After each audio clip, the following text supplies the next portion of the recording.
18 18 အပြစ်မစွတ်ထင်းခင်တော့ကဖယားဘုံနဲ့ရစ်ပတ်ပြီးတော့18ဥယျာဉ်ကဲ့သို့ဤ ministry ၌ဖယားမြင်ဝတ်ခြင်းပေးမှာဖြစ်တယ်အဘယ်သူကမှမငင်းဆဲတဲ့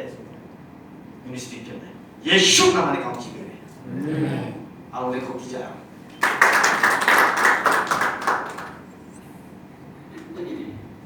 အပြစ်မကြောက်ခင်မှာဖယားဘုံနဲ့ရစ်ပတ်တာအိုခြင်းနာခြင်းဒေခြင်းရှိဖယားနဲ့နေမိတ်ထားရဖွင့်ခန္ဓာဖြစ်တယ်အတင်းတော်ဖြစ်တယ်ဒီလိုမျိုးအတင်းတော်ထဲမှာရှင်းဝင်ရတာကိုးကွယ်ရတာ